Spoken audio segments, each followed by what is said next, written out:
सलाम everyone and welcome back to गोलोटी। आज मैं एक बहुत वक्री सी रेसिपी लेके आई हूँ हनी कॉम्ब की। मुझे नहीं पता कि इसको उर्दू में क्या कहते हैं या इसका दूसरा नाम क्या है, लेकिन क्योंकि मैंने इस रेसिपी को हनी कॉम्ब के नाम से देखा है तो मैं वही बना रही हूँ। ये एक दफा मैंने इसकी तस्वीर इंस्टाग्राम पे डाली थी और मुझे बहुत सारे लोगों ने कहा था कि इसको बनाना सिखाओ, तो आज मैं वो बनाना सिखा रही हूँ और मैं ये भी बता रही हूँ कि उस हनी कॉम्ब से आप आइस्ड कॉफी कैसे बना सकते हैं। तो इस वीडियो में दो रेसिपीज है। अब हनी कॉम्ब का मकसद ये हो सकता है कि आप इसको बना के किसी डिश के ऊपर डेकोरेशन के तौर पर यूज कर सकती हूँ या वैसे भी खा सकती हूँ। It's pretty tasty. चलो इसको ना बनाना शुरू करते हैं। ये बहुत इजी है। सबसे पहले क्या करना है कि एक पैन में ना 1 कप मैंने चीनी ले ली है और उसके बाद मैंने इसमें डाल दिया 1/4 कप पानी का। अब ये डाल के ना आपने इसको चूल्हे पे छोड़ देना है। अब ऐसा भी नहीं है कि आप छोड़ के ड्रामे देखने चले जाओ। मेरा मतलब ये है कि इसको आपने हिलाना नहीं है, ना आपने इसको स्टर करना है, ना आपने इसको मूव करना है। इसको बस इधर ही रखना है और मीडियम लो पे ना इसको को करना है कोई मेरा ख्याल है 4-5 मिनट तक, जब तक कि आप साइड पे देख रही हो कलर आना शुरू हो गया है। जब ये कलर गोल्डन हो जाए ना, बिल्कुल इस तरह से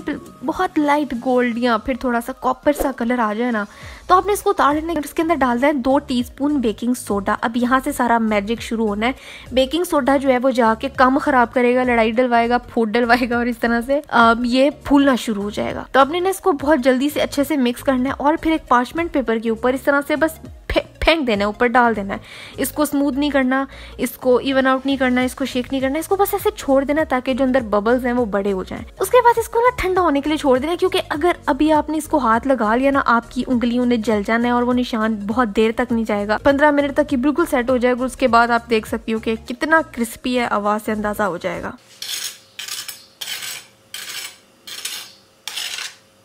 तो आपने ना इसको तोड़ना है और ये इस तरह से बड़ा खूबसूरत सा टेक्सचर आता है इसका। अंदर से बहुत अच्छा सा गोल्डन होता है और बाहर से लाइट होता है कलर में।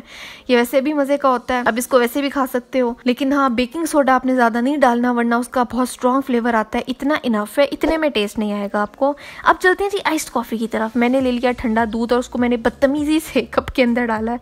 आपने जरा तमीज से डालना है। उसके बाद इसमें नॉर्मल चीनी की जगह मैंने ये डाल दिया। अब इससे ना बड़े मजे का फ्लेवर, कैरमलाइज्ड फ्लेवर आता है, नॉर्मल चीनी वाला नहीं आता। और फिर इसके अंदर मैंने डाल दी कॉफी। लेके मैंने 2-3 टीस्पून उसको मैंने पानी में डिसॉल्व कर लिया था। कंप्लीटली डिपेंड्स, आपको कॉफी स्ट्रॉन्ग पसंद है, लाइट पसंद है, ये आपने अपने टेस्ट के हिसाब से करना है। और चीनी भी जाहिर है आप देखोगे कि आपको और कितना मीठा चाहिए। तो ये डाल के बस इसको मिक्स किया। जब आपकी चीनी डिसॉल्व हो जाए तो आपकी बहुत मज़े की कॉफ़ी तैयार हो जाएगी। आइस्ड कॉफ़ी चाहो तो आइस क्यूब्स भी डालो। वैसे मैं आइस्ड कॉफ़ी की रेसिपी इस चैनल पे डाल चुकी हूँ ऑलरेडी। इसमें मैंने जस्ट ये किया है कि नॉर्मल वाइट शुगर को मैंने रिप्लेस कर दिया है अपनी हनी कॉम्ब से। तो ये बहुत मज़े का है। अपने कस्टर्ड्स वगैरह पे आप डेकोरेट करने के लिए इसको क्रम्बल करके डाल सकते हो ट्राइफल्स में। तो आपने ना इसको ज़रूर ट्राई करना है और इसकी तस्वीर मुझे इंस्टाग्राम पे दिखानी है ताकि मैं उसको अपनी स्टोरी पे लगा सकूं।